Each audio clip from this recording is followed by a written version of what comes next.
Así inicia Es Noticia, Noticia en Profundidad. Un placer estar con ustedes. Soy Tatiana Pérez y les saludo desde nuestra sede central en Caracas, en Venezuela. Feliz semana para todos. Comenzamos Es Noticia a partir de este momento y en la próxima hora con 3 temas que desarrollamos y profundizamos. El primero de ellos es Noticia Venezuela. Ante las amenazas externas y las dificultades internas, el pueblo mantiene el valor y la gallardía.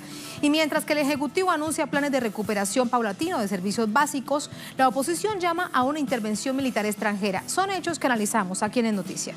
Segundo tema que es noticia, Uruguay cae la cúpula militar por orden del presidente Tabaré Vázquez y arrastra a otros militares de alto rango. El remesón se debe a una investigación relacionada con un crimen cometido durante la dictadura militar conocido como el caso Gabazo. Nos preguntamos lo siguiente, ¿cuál es la responsabilidad de estos uniformados? Profundizamos en ello. Tercer tema que es noticia, Ucrania. ¿Quién es Vladimir Zelensky? El humorista que le quita protagonismo a dos, escuchen esto, 2 pesos pesados de la política interna. ¿Qué esperar de la segunda vuelta de las presidenciales tras el resultado de este domingo? Lo veremos aquí en Noticia, que así comienza. Bienvenidos, bienvenidas.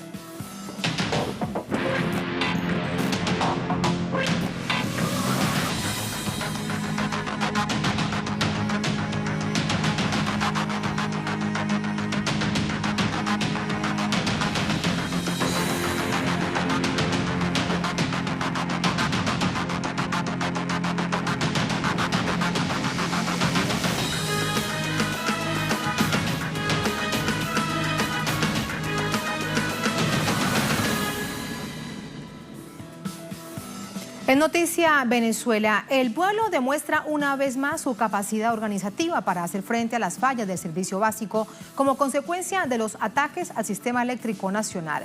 La oposición, entre tanto, insiste en los llamados a la violencia y a la intervención extranjera. Detalles a continuación.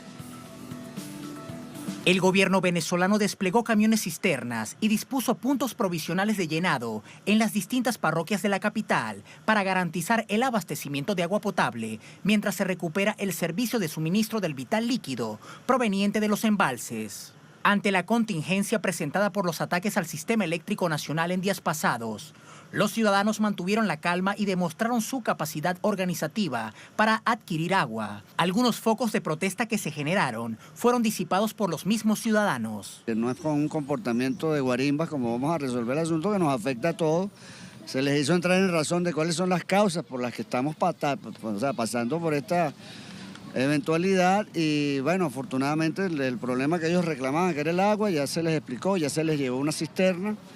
De todos modos, nosotros, bueno, estamos aquí, te repito, en alerta. Esta Unión Popular estamos trabajando mancomunadamente, todos los consejos comunales, todas las comunas, agarrados de la mano, trabajando pueblo a pueblo para llevar esa satisfacción al pueblo venezolano. En medio de la compleja situación, fuerzas revolucionarias se movilizaron en las calles de la capital este sábado en respaldo a los trabajadores de la Corporación Eléctrica Nacional en sus esfuerzos por recuperar el servicio y para ratificar la autodeterminación por sobre todo tipo de intento de imposición extranjeras. Este domingo, el mandatario anunció la puesta en marcha de un plan de administración de carga para garantizar el suministro de los servicios básicos. He aprobado un plan de 30 días para ir a un régimen de administración de carga, de equilibrio entre todo el proceso de generación, los procesos seguros y asegurados, valga la expresión, de transmisión y los procesos de servicio y consumo a lo largo y ancho del país, poniendo énfasis fundamental en garantizar el servicio de agua a nuestro pueblo. Mientras tanto, en una manifestación opositora, el diputado Juan Guaidó instó a sus seguidores a manifestar de manera violenta en el marco de lo que denominó Operación Libertad. Guaidó afirmó estar dispuesto a invocar el artículo 187 de la Constitución de Venezuela, que faculta a la Asamblea Nacional para autorizar el empleo de misiones militares venezolanas en el exterior o extranjeras en el país. Para ello, Guaidó de nuevo recurre al cargo que más le convenga, en este caso, al de presidente de la Asamblea Nacional. En otras oportunidades, habla como presidente interino de la nación, tras haberse autoproclamado en una plaza. Según la Constitución de Venezuela, es incompatible presidir 2 ramas de poderes públicos. Y a propósito de este diputado opositor en Venezuela, Hay decisión del Tribunal Supremo Superior, del TSJ. De esto le preguntamos a nuestro corresponsal desde nuestra sala de noticias, Luis Tavera. Hola Luis, muy buenas noches, ¿cómo estás? Adelante con esa información. Hola Tatiana, un saludo para ti, para la audiencia que sintoniza en las pantallas de Telesur. Veíamos en esta nota un poco y poníamos en contexto a la audiencia de Telesur con respecto a lo que ha sido noticia durante estos últimos días.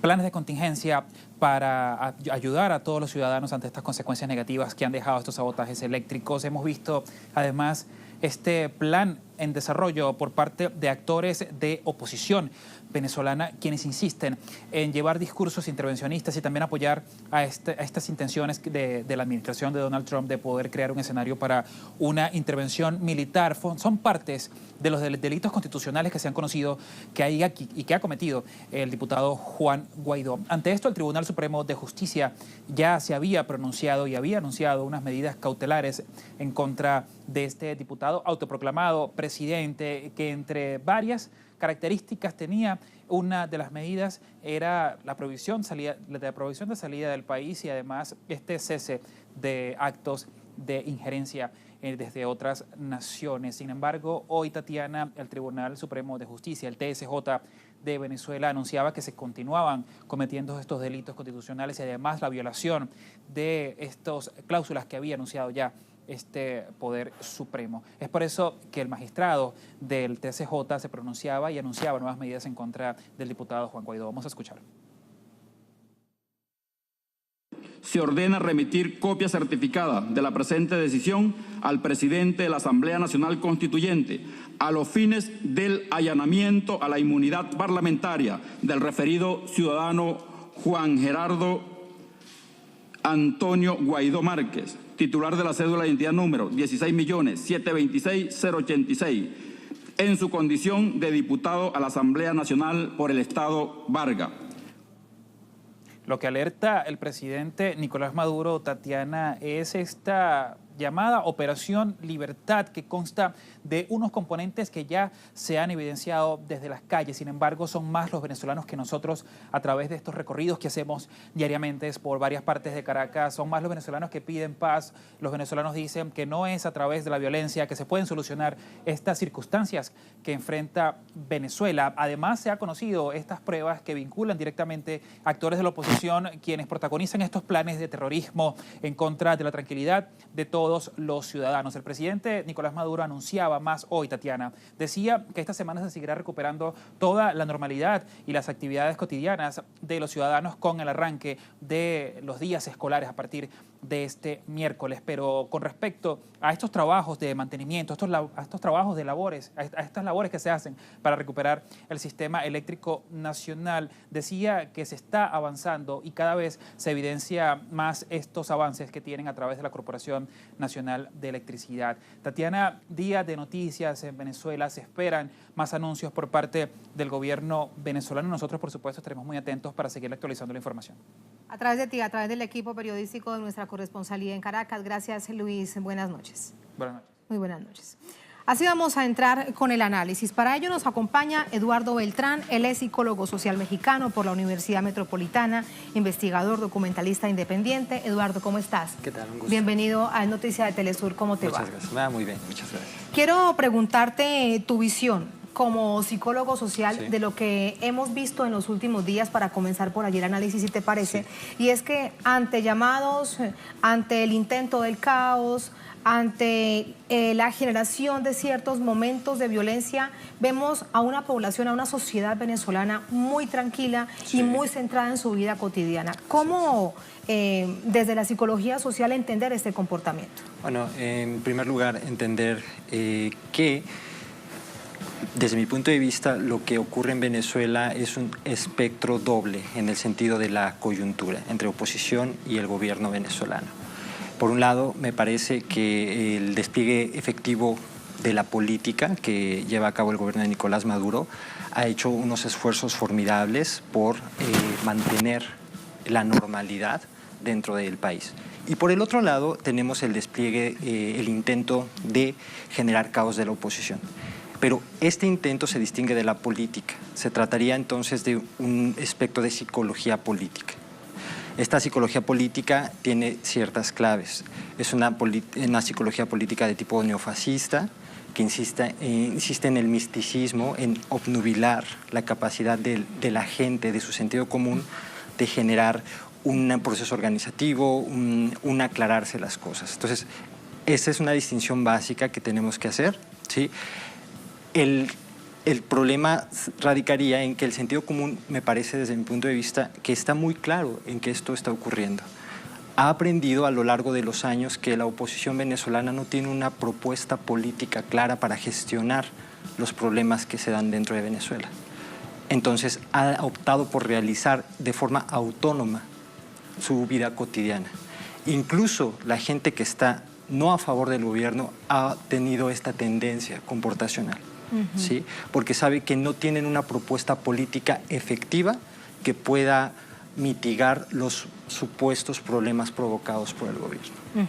Sí, ahora, ¿por qué vemos la organización popular de este fin de semana fue muy clara, resolviendo el problema del agua, el sabotaje eléctrico, la atención de los mayores con los niños, las personas que debían ir al hospital, es decir, organización popular como tal? Sí. ¿Por qué, si eso también es una situación de resolución de la vida cotidiana, no pasa lo mismo en algunos sectores opositores?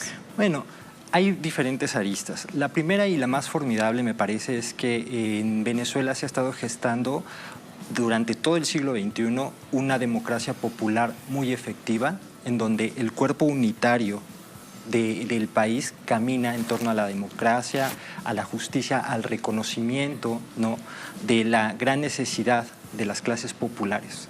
Y parece ser que el sentido común del venezolano ha reconocido esto y ha adquirido una capacidad política, organizativa, comunitaria formidable, ¿sí?, que le permite en su vida cotidiana, en efecto, llevar a cabo operaciones básicas de democracia directa, como ponerse de acuerdo con el vecino, ver las necesidades comunes, e incluso a pesar de la diferencia de opiniones, ver la necesidad en común como una forma superior. Todos estos elementos me parece que son derivaciones psicosociales de la gestión del chavismo hacia las clases populares. Entonces, por eso vemos un pueblo, una clase popular, sí, muy bien capacitada para gestionar las... Eso va más allá de un partido político. Eso va más allá de un partido político, porque el partido político es la expresión de la democracia directa, ¿sí?, en la democracia representativa, es un cuerpo orgánico, cosa que el chavismo, en su gran esfuerzo y éxito de gestionar las necesidades de la clase popular, lo ha logrado consolidar. Desde mi punto de vista, la clase popular tiene muy claro eso. La gran derrama de riqueza estructural que ha hecho el chavismo es única en el mundo y la población vive de esos, es la base del bienestar social en Venezuela. Y eso, junto con la memoria de los procesos golpistas, de la incapacidad política de la oposición, por lo menos desde el 2002 a la fecha, no ha propuesto, no ha diseñado un nuevo país, sino tiene una campaña de psicología política, es decir, la imagen, la manipulación emocional, pero no tiene una estrategia efectiva para gestionar la vida nacional. ¿Y no tiene partido político? No tiene partido político. ¿O un partido político en el que se sientan representados? No tienen. ¿Por qué? Porque evidentemente lo que ha hecho, desde mi punto de vista, la oposición simplemente es dedicarse a entorpecer la gestión del chavismo mediante muchos mecanismos económicos, geopolíticos, psicosociales, ¿sí? Y no se ha puesto a hacer la labor tan necesaria de crear un plan realmente que pueda competir con el chavismo. ¿Eso es, Eduardo, lo que les ha salido mal? ¿No tener un plan que permita competir en democracia? En alguna medida sí. ¿Por qué? Porque evidentemente ellos van a adoptar un plan neoliberal, ¿sí? Sin embargo, desde mi punto de vista, el neoliberalismo ya entró en una fase de agotamiento, ¿sí? La magnitud de bienestar que el neoliberalismo en su momento pudo dar se ha agotó demasiado rápido, no solamente en el sentido económico, sino también, por ejemplo, en el sentido cultural o en el sentido político, meramente. Entonces, es muy difícil poder competir con la gran derrama de riqueza que el gobierno bolivariano hizo durante todo el siglo XXI. El socialismo del siglo XXI justamente es eso, es un regresar, rehumanizar la política, y rehumanizar la política pasa por observar las necesidades efectivas de la población y resolverlas y encaminar las fuerzas productivas del país hacia allá. Esto no lo ha hecho y no lo puede hacer la oposición. No solamente no lo ha querido hacer, sino que su capacidad política no se lo permite.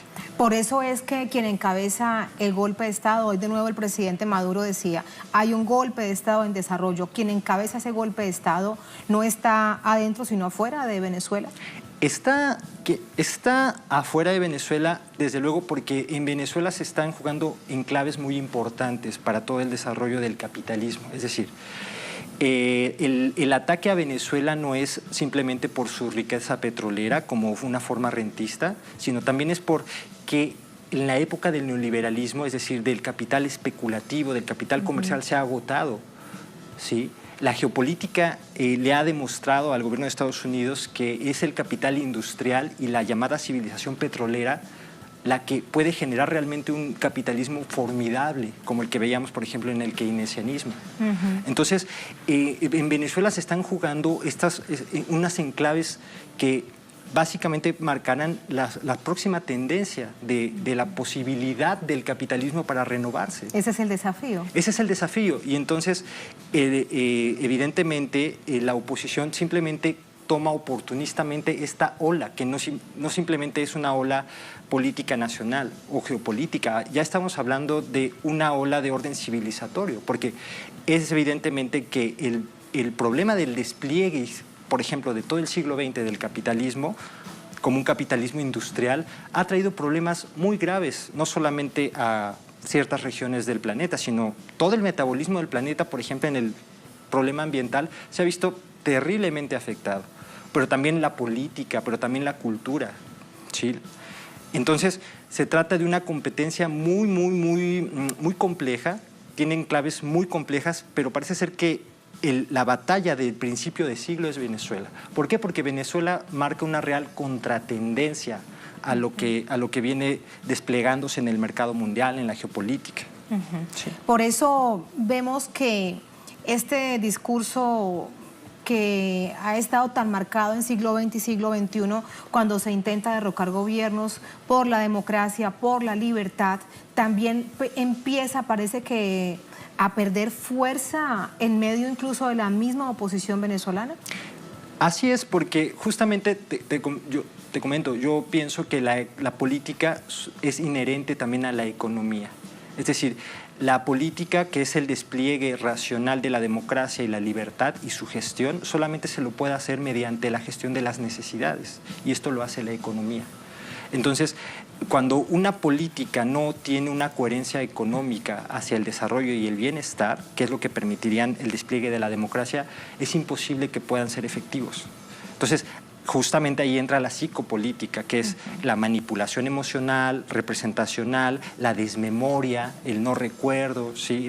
La construcción de un imaginario, una representación, de una emocionalidad colectiva. Pero todo esto va alejando al sentido común del espectro político. Cuando me dices esto, Eduardo, me pregunto si esa es una de las razones, tú que eres experto en la psicología social y política no lo dirás, si de ver que en la medida en que el señor Guaidó, el diputado opositor que se autoproclama presidente de la nación, llama a las movilizaciones, de nuevo a incendiar la calle, de hecho este fin de semana dice que claro que va a llamar a una intervención militar aplicando un artículo de la Constitución de Venezuela, pero cada vez salen menos personas a acompañarlo. Sí. Claro, porque ha quedado evidenciado que esto es una simulación. Y no solamente ha quedado evidenciado mediante un análisis politológico o un análisis de alguna institución. Te comento, el juicio del sentido común sabe perfectamente que esto se trata de una simulación. Las personas, al decirse verdad sobre su necesidad de gestionar la vida en Venezuela, también se dicen verdad sobre los actores que podrían coadyuvar a esta solución. Entonces, cuando observan la propuesta de Guaidó, es una evidencia, es una patencia para el sentido común que esto es una simulación, que no es posible por esta vía llegar a generar, por ejemplo, la resolución del poder adquisitivo en Venezuela. Es por esto, por ejemplo, que Guaidó no sale con una propuesta de este estilo, diciendo yo voy a recuperar el poder adquisitivo del venezolano. ¿Sí? No tiene un mapa claro de cómo poder hacerlo porque no lo han gestado. ¿Sí? Entonces, en respuesta a esto, tenemos simplemente militantes, simpatizantes que son populares y también probablemente tenemos gente que es organizada, ¿no? Maquinísticamente, operacionalmente, para llevar a cabo un caos. Claro, tal vez allí te pregunto, y con eso estoy a punto de despedirte, si esa también es la razón para el entendimiento ante la opinión pública, que para nada es tonta, cuando vemos, por ejemplo, este mismo fin de semana, en esa movilización, en la concentración a la que llama el diputado Guaidó, hay un joven tapado con la bandera de Venezuela, con lentes, con gafas, como decimos en Colombia, etcétera, etcétera, diciendo que él está fuera luchando por la libertad de expresión, pero arenga y arenga y arenga, y eso sale en los medios de comunicación. ¿Quién entonces puede creer que esto sucede si no hay libertad de expresión? ¿Cómo diría todo lo que dijo? Claro, es interesantísimo lo que dices, porque se trataría de examinar simplemente con sensatez y coherencia, ¿no? Hechos que a todas luces son manipulatorias, o que si son auténticas, es decir, que si este actor, esta persona que está manifestando una condición de protesta, que él tiene una sensibilidad de agravio, se nota que evidentemente ha sido tergiversada su percepción, ha sido manipulada, torcida. Entonces, mucho del enojo social también puede entenderse por esta vía. Es decir, las magnitudes de crítica no se las hará con método, no se las hará con escrutinio, con sensatez, se las hará simplemente con una forma emocional que se ha ido sembrando desde la oposición. Un discurso de odio, algo que te oscurece la capacidad de sensatez, de escrutinio. Te digo, no es una cuestión de usar la lógica, de un método, sino la gente con su simple sentido común, todas las veces en su vida cotidiana, ha resuelto con coherencia estas situaciones. Para despedirte, ¿cómo salir de allí? No necesariamente para que haya quienes digan que se sumaran al chavismo, sino que se entienda que en Venezuela debe haber una oposición seria, democrática, con propuestas, como en cualquier parte del mundo, en medio de lo que signifique un proceso de paz y de desarrollo sano. Esto, simplemente entender que el proceso de la política siempre pasa por el proceso de la democracia, por el proceso del diálogo, por el proceso de la co-construcción, en donde diferencia no es ruptura, ¿sí? Por el proceso. Y para terminar también, es lo que le ha faltado también desde el 23 de enero acá a Guaidó. No está llamando a procesos, él está simplemente instando al urgentismo intervencionista, al urgentismo de consolidar una postura, al urgentismo de consolidar una imagen. Entonces, es un evento procesual. Si es que la oposición quiere realmente llevar a cabo una competencia democrática con el chavismo, tendrá que iniciar un proceso, ¿sí? Mientras todo lo demás es un piso en falso en términos de política. Y una dificultad en medio de toda esta situación por lo que ellos generan para el pueblo, pueblo en general. Claro, porque el sufrimiento es efectivo. Al tener un ataque omnilateral de las fuerzas productivas, del Estado, de la cotidianidad, hay un sufrimiento efectivo. Sí hay una atribución de causas por el tipo de narrativa que se ha hecho, este ataque también comunicacional, que es además maquinístico. O sea, te estoy hablando que no solamente son los medios de comunicación hegemónicos, CNN, por ejemplo, sino que ahora las redes sociales, a través de toda una red satelital, ¿sí? Puedes manipular el discurso fácilmente. Bueno, esta reverberización y tergiversación, este torcimiento de la realidad a través de la comunicación, la gente la puede subvertir en su realidad efectiva y lo puede virar en su verdadera dimensión. Entonces, simplemente ir hacia allá, ir a la sensatez, a la reciprocidad, a la memoria, al escrutinio y, bueno, combatir el discurso de odio. Esto.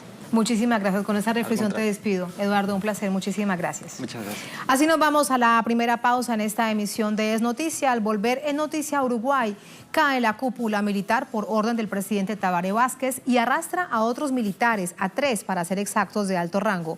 El remesón se debe a una investigación relacionada con un crimen cometido durante la dictadura, conocido como el caso Gabazo. ¿Cuál, nos preguntamos, es la responsabilidad de estos uniformados? Bueno, tenemos información, tenemos el análisis al volver en Es Noticia.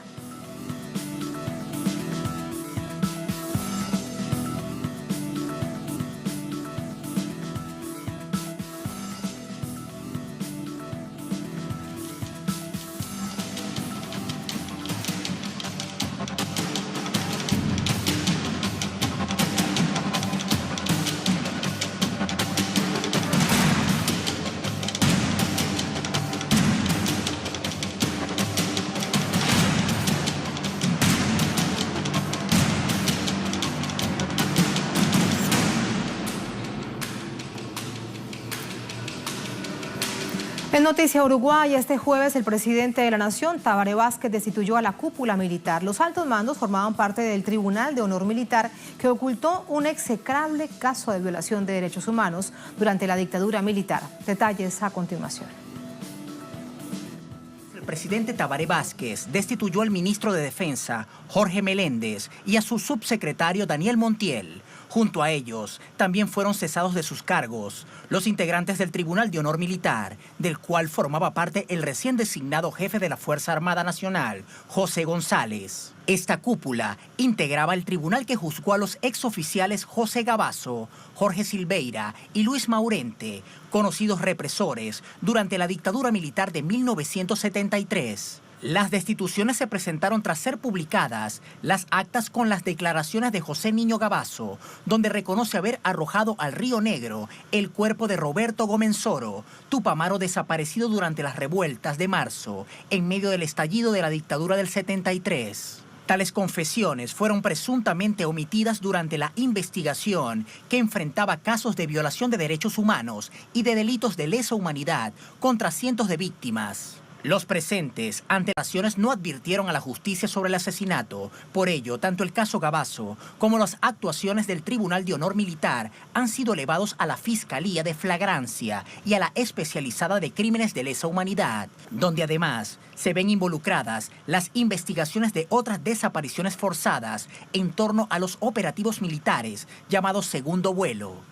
Las reacciones ante las destituciones del día no pararon de exponerse ante los medios y redes sociales. Candidatos presidenciales, dirigentes de distintos sectores y, sobre todo, la Organización de Familiares y Víctimas de Desaparecidos durante la dictadura reflejaron un claro apoyo a la orden presidencial.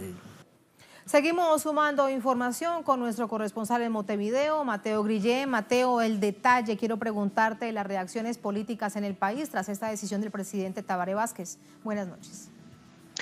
Buenas noches, Tatiana. Sí, efectivamente ha habido una lluvia, una catarata de reacciones porque lo amerita. La acción del presidente de la República de destituir a toda la cúpula militar, al ministro, al viceministro y a 6, finalmente son 6, generales en actividad y enviarlos a retiro. Desde el Frente Amplio, obviamente hubo una cerrada defensa del actuado por Tabaré Vázquez. Hubo también desde la mesa representativa del PIT-CNT, que es la Central Única de Trabajadores del Uruguay, también hubo un apoyo hacia el presidente Tabaré Vázquez. Y hubo críticas, paradojalmente, desde la derecha del Uruguay, que siempre, hay que decirlo, protegió a estos militares violadores de derechos humanos, porque hay que recordar que hasta el 2004 ninguno de ellos había pasado por ningún estamento de la justicia para rendir cuentas por los crímenes que había cometido durante la dictadura militar. Hoy el expresidente Julio María Sanguinetti, para muchos el padre de la impunidad en el Uruguay, se refirió en su cuenta de Twitter criticando al presidente Tabaré Vázquez y su aparente omisión al haber elevado a uno de los integrantes del Tribunal de Honor, a José González, como comandante en jefe de las Fuerzas Armadas. Y también hubo palabras más o menos del mismo tono del candidato del Partido Nacional a la presidencia de la República e hijo del exmandatario Luis Lacalle Herrera. Actualmente el precandidato se llama Luis Lacalle Pou, que también criticó al presidente Tabaré Vázquez, no por haber tomado esa resolución, sino por haber elevado a comandante en jefe a una persona que estaba en un tribunal de honor que hizo caso omiso de la barbaridad que allí manifiesta un conocidísimo represor de la dictadura uruguaya, que es José Nino Gavazo. Y que, como decía la nota anteriormente, él mismo, ante ese tribunal de honor, dijo que maniató, que trasladó y que arrojó al mar el cuerpo de Roberto Gomenzoro, quien había muerto en la tortura antes de la dictadura, y cuando incluso era ministro de Estado, el propio Julio María Sanguinetti, quien después fue 2 veces presidente de la República. Realmente lo que acá pasó hoy lunes fue una cantidad de reacciones en esta línea que estoy comentando, y creo que en general la sociedad y de alguna manera está la palabra de los familiares de detenidos desaparecidos representada allí. Hay un espaldarazo a la decisión tajante, realmente fulminante del presidente de la República al constatar que sus propios ministros, por acción o por omisión, pero además buena parte de los generales del ejército, había escondido esta declaración de Gavazo y no la había enviado a la justicia, cosa que finalmente sucedió hoy cuando el fiscal de corte Jorge Díaz envió lo declarado por Gavazo en ese tribunal de honor a la justicia para que la justicia tome cartas en el asunto. Así las cosas. Gracias por todas esas reacciones, Mateo. Muy buenas noches. Muchísimas gracias, Tatiana. Todo esto lo sumamos, lo analizamos. Para ello nos acompaña Jorge Mazarovich, secretario de Relaciones Internacionales del Partido Comunista de Uruguay, analista político, con nosotros también desde Montevideo. Jorge, muy buenas noches. ¿Cómo estás? Muy buenas noches. Muy bien, Tatiana. Una alegría escucharte y escucharnos y participar en la expresión de Telesur. A ti muchísimas gracias. ¿Cuál es la postura que asume el Partido Comunista de Uruguay ante la decisión que asume el presidente Tabaré Vázquez? Bueno, nosotros expresamos, antes de que se produjeran las resoluciones que tomó hoy el presidente de la República, nuestra opinión de que debería cesar de inmediato todos aquellos oficiales superiores que estaban vinculados a esta verdadera barbaridad que se ha producido en el correr de estos días en Uruguay. Y ahora que se produjo el pronunciamiento claro, firme, decidido del presidente de la República, expresamos nuestro respaldo absoluto a lo que Tabaré Vázquez ha realizado y a cómo continúa el desarrollo de los acontecimientos en esta zona. Jorge, ¿por qué sucede esta situación? ¿Por qué se da en este momento? Entre otras cosas, hay algo que quiero preguntarte para que quede claro. El presidente Tabaré Vázquez no sabía de la actuación de ninguno de los militares. De hecho, uno de ellos, que había asumido recientemente como comandante de las fuerzas militares, de haber tenido el conocimiento expreso del caso Gavazo. No, no lo sabía porque cuando se homologó el fallo de ese tribunal de honor, no se le hizo notar qué es lo que se había analizado y discutido allí. Por lo tanto, quienes le presentaron la resolución para firmar, con o sin intención, lo que hicieron fue eliminar la posibilidad de que el presidente de la República conociera que ese llamado Tribunal de Honor Militar había escuchado la confesión. Es bueno hacer notar, Tatiana, que es la primera vez en todo el desarrollo de estos años que uno de los torturadores confiesa directamente uno de los asesinatos que cometió. Por lo tanto, el presidente de la República, al no conocer el detalle de lo que se había discutido en ese Tribunal de Honor, en ese momento no actuó. Apenas se hizo público las actas, las pidió, las analizó y actuó como actuó hoy, que es destituyendo al nuevo comandante en jefe del Ejército, destituyendo al jefe del Estado Mayor de la Defensa, que es otro general, y pidiendo la venia que corresponde al Senado para destituir a 3 generales más en actividad. Claro, ahora, entonces, Jorge, hay algo allí que resulta demasiado doloroso y fue la manera tan fría en cómo se da ese testimonio.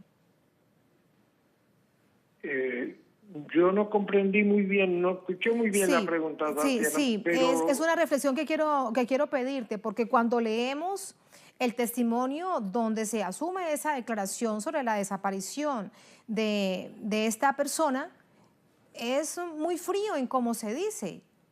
Parece que no hubiese ningún sentimiento de por medio. Por supuesto, pero es bueno saber que ese coronel en su momento, Gabazo, está procesado por 28 delitos de asesinatos especialmente agravados, además de las torturas que nos produjo directamente a miles de uruguayos, a muchos de nosotros, al igual que otros coroneles que en el día de hoy, por primera vez, al parecer, la cuestión de la omertá se acaba de quebrar hoy después de 45 años en Uruguay, porque hay otro coronel que también está preso hace años, que acaba de decir que él no dijo toda la verdad, el que confiesa haberse cargado en un bote y tirado al agua al compañero Gómez Soro, y dice que también lo hizo desaparecer, como todos sabíamos que había participado en otras actividades de carácter que expresaban claramente la barbarie fascista del terrorismo de Estado en Uruguay.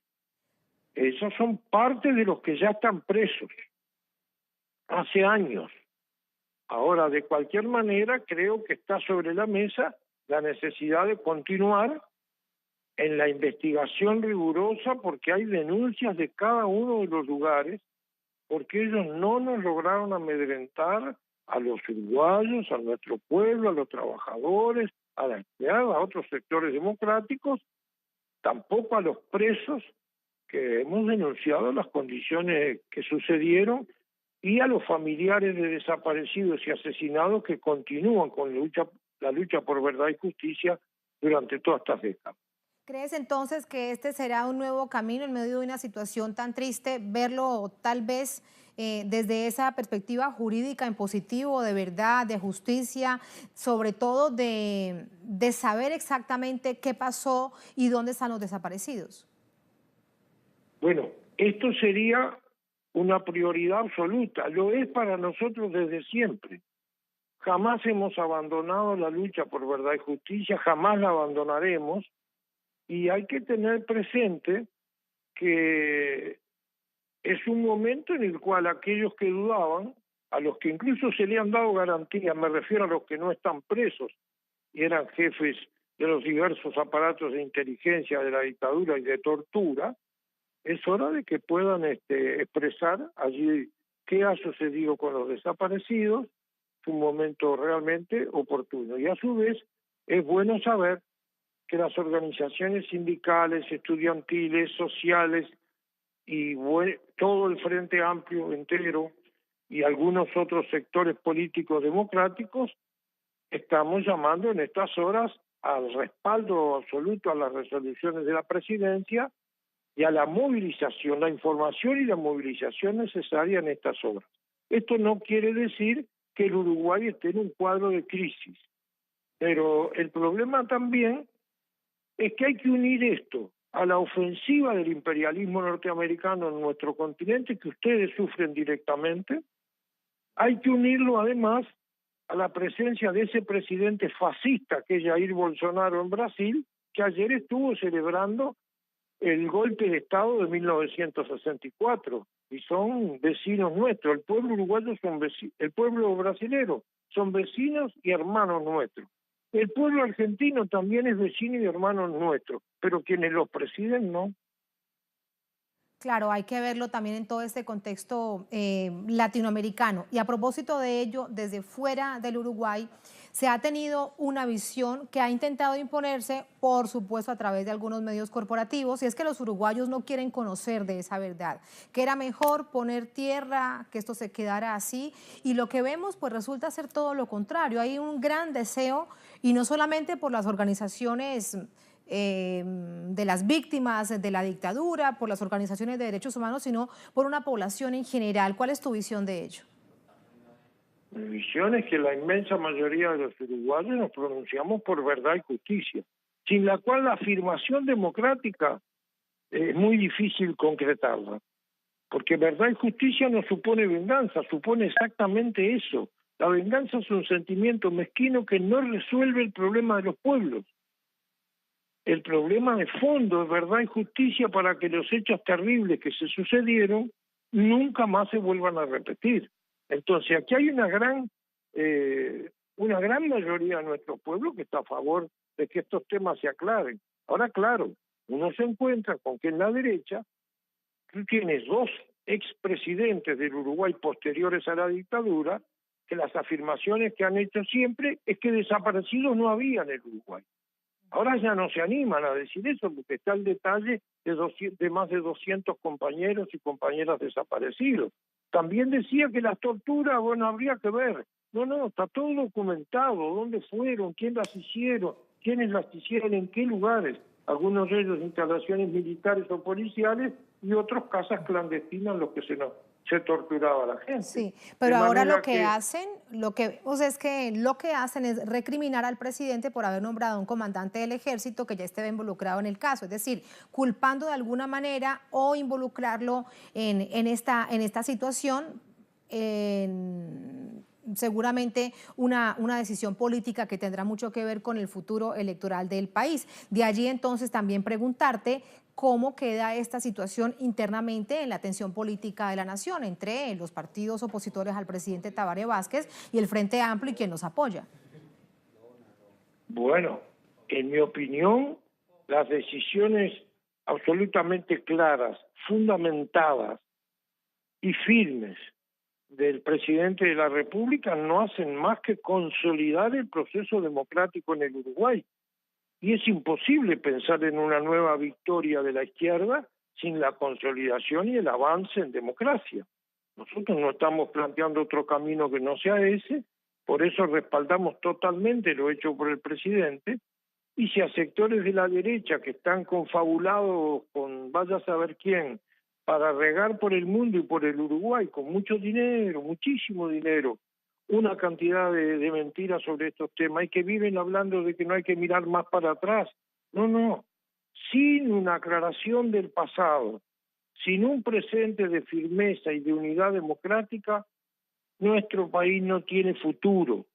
Y el futuro está en manos de los trabajadores, de los estudiantes, de los profesionales, de la gente del campo, de la gente de trabajo, de la gente que construye este país y de la fuerza política que representa a esos sectores, que es el Frente Amplio.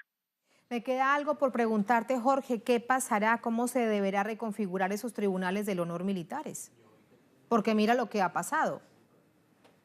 Sí, yo creo que no tiene sentido la existencia de los tribunales de honor, porque yo no sé qué diferencia hay entre un militar y un civil para que los militares tengan tribunales de honor que consideraban que era incluso al margen de la justicia y los civiles no podamos hablar de honor o de cosas por el estilo. No, yo creo que en este momento está en proceso de discusión, está llegando al Parlamento un proyecto de ley que está elaborado desde hace tiempo, que no tiene que ver con los acontecimientos de estos días, de una nueva ley orgánica militar. Y en esa nueva ley orgánica militar trabajaremos para que este tema de los tribunales de honor no tenga vigencia. Porque los tribunales de honor no pueden poner una casta especial de los militares. Y lo mismo que digo esto, digo, toda idea de sumar a la totalidad de los militares a una posición de ultraderecha, fascistoide o algo sería un grave error. Porque en la historia política y en los procesos de construcción de nuestro país a lo largo de muchas décadas, incluido en la lucha contra la dictadura, participaron honrada y honrosamente muchos compañeros que eran militares. Ahora, los que hicieron lo que hicieron tienen que rendir cuentas, y los que los defienden a los torturadores, ocultan información al presidente, ya saben muy bien a partir de hoy a qué tienen que atener. Jorge, muchísimas gracias, un placer. Gracias por ayudarnos a entender este momento, de hecho, que pasará a la historia como un precedente muy importante para las fuerzas militares en tu país. Un placer y gracias. Así es, gracias a ustedes por la nota y permíteme un segundo para hacerle llegar a través de Telesur un gran abrazo al pueblo venezolano, al gobierno bolivariano y decirles que nosotros en medio de nuestra lucha, que tiene situaciones tan complejas como las que se están analizando hoy, sí, jamás ponemos en segundo plano la solidaridad con la lucha del pueblo venezolano. Y el pueblo venezolano recibe todo ese amor de Uruguay, del pueblo de América Latina con muchísimo cariño. Muchísimas gracias, Jorge. Hasta la próxima. Muchas gracias. Así nos vamos a la segunda, última pausa en esta emisión de Es Noticia. Al volver salimos de la frontera de América Latina, Es Noticia Ucrania. Nos preguntamos lo siguiente: ¿quién es Vladimir Zelensky, el humorista de 41 años que no sabe nada de política, pero que hay algo claro, le quita protagonismo a dos pesos pesados de la política interna? ¿Qué esperar entonces de la segunda vuelta de las presidenciales tras el resultado de este domingo? Tenemos información, tenemos el análisis al volver en Es Noticia.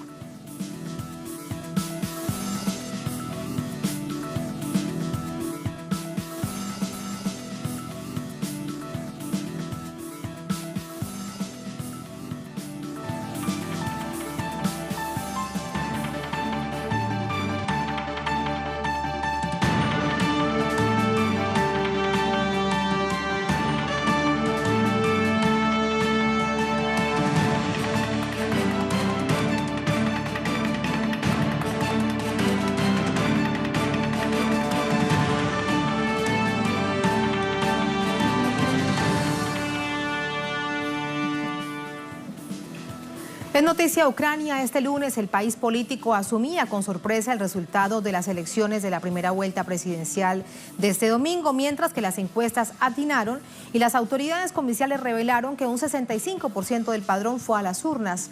La sorpresa llegó por cuenta del comediante Vladimir Zelensky, quien le ganó a los pesos pesados de la política. Zelensky obtuvo el 30,4% de los votos, mientras que el actual presidente Petro Poroshenko alcanzó el 17,8%. En tercer lugar quedó Yulia Timoshenko, es primera ministra, con 13,22%. Zelensky, de 41 años, admite abiertamente que no tiene puntos de vista políticos sólidos en el país, pero en todo caso, de llegar a la presidencia, el desafío es enorme. Ucrania cuenta con uno de los mayores índices de pobreza del continente europeo. El próximo jefe de Estado heredará además una sociedad dividida y un proceso por ingresar a la Unión Europea que está estancado. Vamos a ver detalles de quiénes son estos dos contendores para el próximo 21 de abril. Volodymyr Zelensky es conocido en Ucrania gracias a su trabajo como comediante, carrera que inició desde temprana edad. Nació el 25 de enero de 1978 en la entonces República Socialista Soviética Ucraniana. Es licenciado en Derecho en la Universidad Económica Nacional de Kiev, pero nunca trabajó en esa área. Llegó a ser famoso como comediante, actor, director de programas televisivos, presentador. Además, ejerce como guionista y productor de cine. Es fundador y director del estudio de producción televisiva Vartal. Petro Poroshenko nació el 26 de septiembre de 1965 en la provincia ucraniana de Odessa.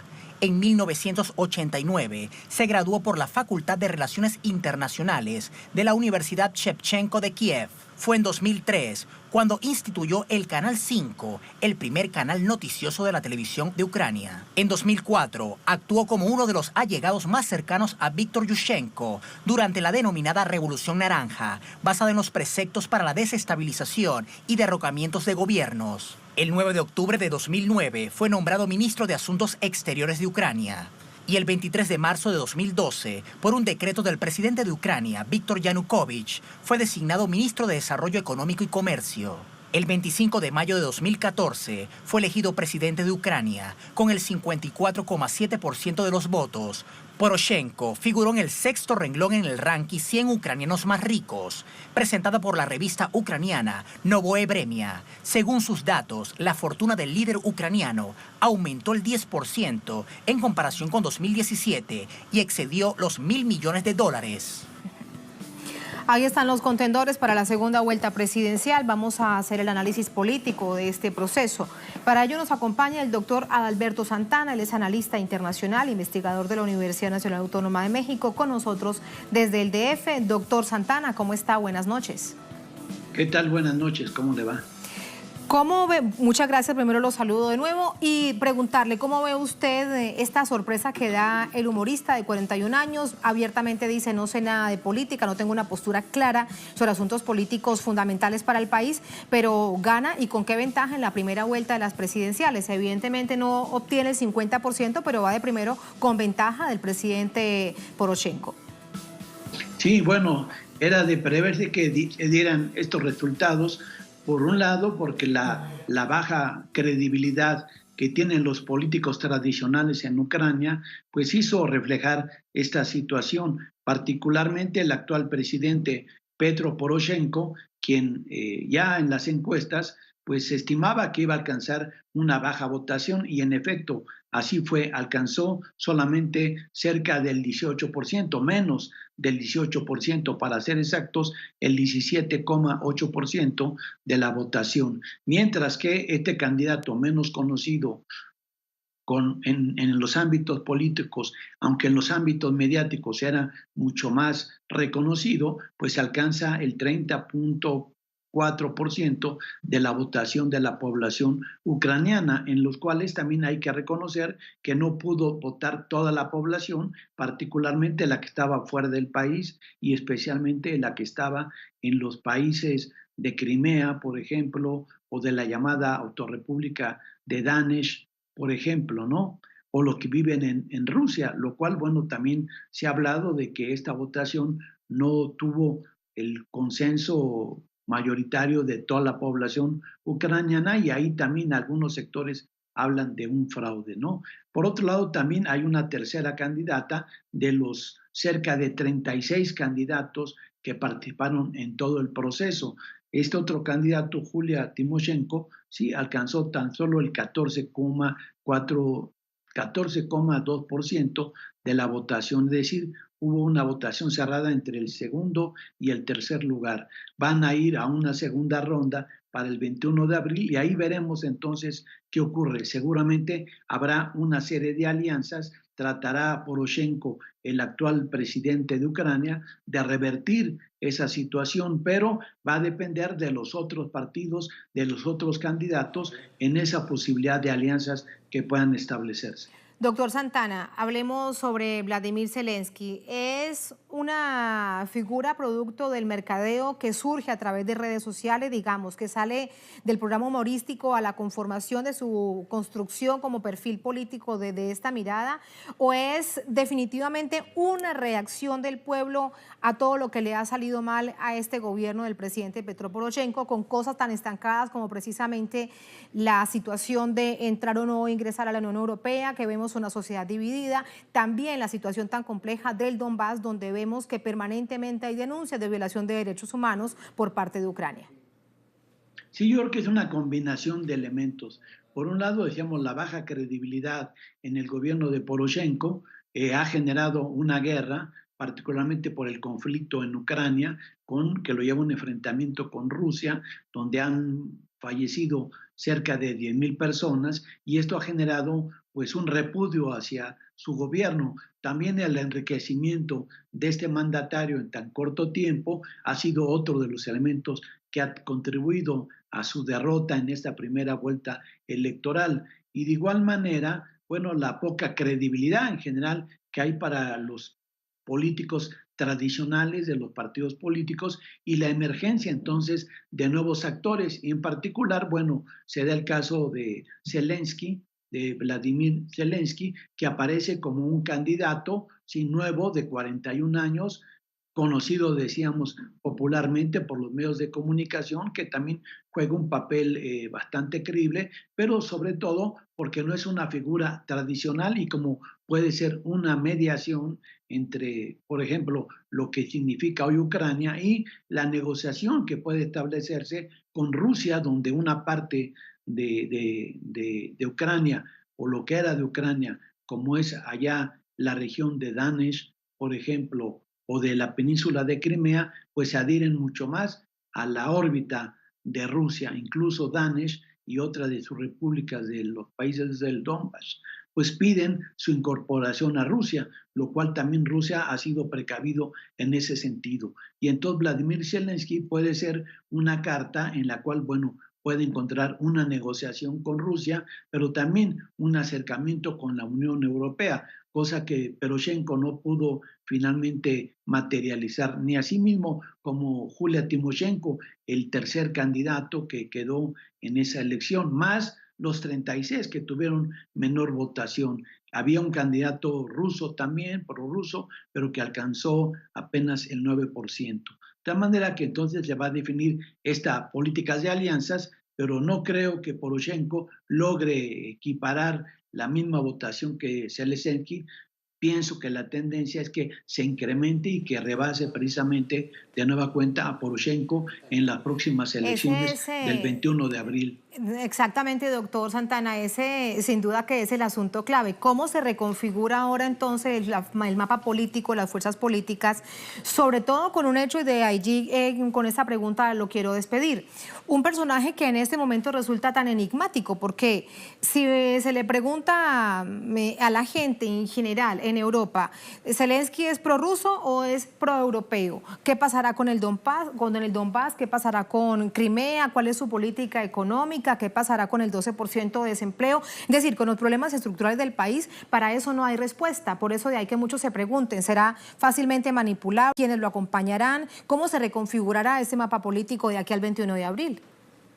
Seguramente que no tiene una posición todavía bien definida, bastante clara. Yo creo que esto va a depender precisamente de las alianzas y de las respuestas del otro faltante de votación que se sume y que lo haga orientarse hacia uno o hacia el otro lado, o bien quedarse en una posición intermedia donde pueda hacer el equilibrio de las fuerzas de la República de Ucrania. Creo que esa va a ser la tendencia a mediano plazo de este país, que vive una situación pues bastante difícil, una crisis económica. Recordemos que en 2014 tenía pues el Producto Interno Bruto por habitante tenía el doble de lo que hoy tiene, donde Poroshenko ha afectado a buena parte en su política económica de la población, y por lo tanto se hace para la mayoría de los ucranianos buscar una alternativa, y esa alternativa está resultando Zelensky en este momento.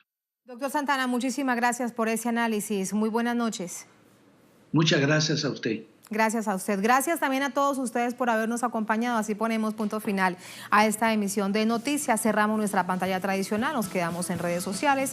@noticiatelesur, @TatianaTelesur. Durante esta jornada, otro hecho fue noticia. Con eso los dejamos. Hasta mañana.